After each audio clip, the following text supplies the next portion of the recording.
Hello friends, welcome to study with Kashi. Friends, आज की video में हम हुंस-डिकर अभिक्रिया को करने वाले हैं। तो चलिए फ्रेंड्स, हम वीडियो को स्टार्ट करते हैं।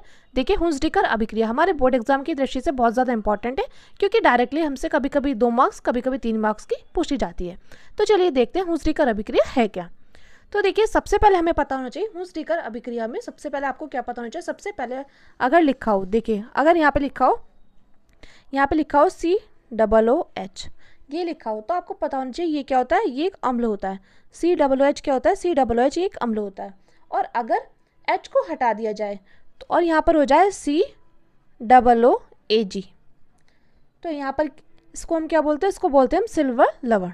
ये बात आपको अच्छे से पता होनी चाहिए, सिल्वर लवण कि अगर लिखा हो COOH इसको हम अम्ल बोलते हैं, और अगर लिखा हो इस H को अगर हम हटा दें तो ये हो जाएगा COOAG, जिसको हम बोलते हैं सिल्वर लवण। अब चलिए देखते हैं हमारी अभिक्रिया क्या कहती है।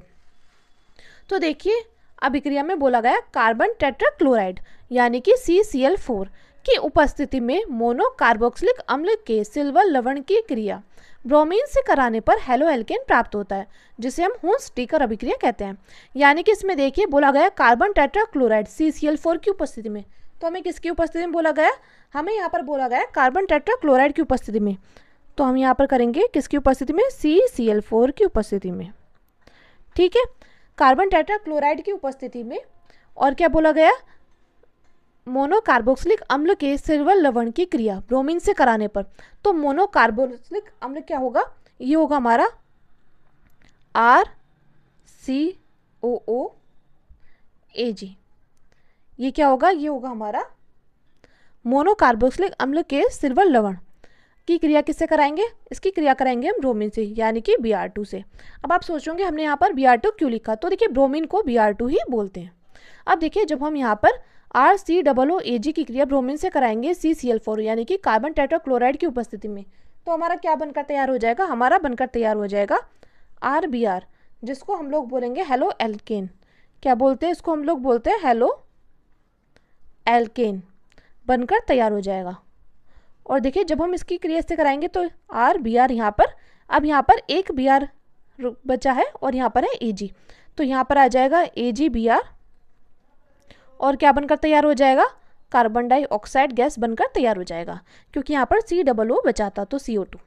अब देखिए, इस R की जगह हम क्या रख सकते हैं, इस R की जगह रख सकते हैं C2H5COOAG। R की जगह हम क्या करेंगे, यहाँ पर हम C2H5 रख देंगे। अब हम इसकी क्रिया किससे कराएंगे, Br2 यानी कि ब्रोमीन से कराएंगे, किसकी उपस्थिति में, कार्बन टेट्राक्लोराइड की उपस्थिति में। तो CCl4 की उपस्थिति में हम क्रिया कराएंगे तो हमारा क्या बनकर तैयार हो जाएगा, तो हमारा यहाँ पर बनकर तैयार हो जाएगा C2H5Br, जिसको हम लोग क्या बोलते हैं, इसको हम लोग बोलते हैं एथिल ब्रोमाइड।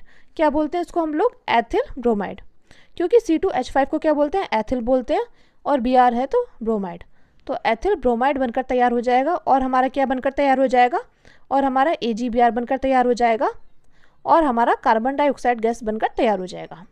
तो फ्रेंड्स, ये थी हमारी हुंस-डिकर अभिक्रिया। अगर आपने इसका स्क्रीनशॉट नहीं लिया तो आप इसका स्क्रीनशॉट ले लीजिएगा। और देखिए फ्रेंड्स, अगर आप इस अभिक्रिया को 2 से 3 बार पढ़ोगे ना तो आपको इसको अच्छे से लर्न हो जाएगा। और आपको क्या करना है, आपको ये नहीं रटना है, आपको इन रिएक्शंस को लिख लिख कर याद करना है, इससे आपको लंबे समय तक याद रहेगा।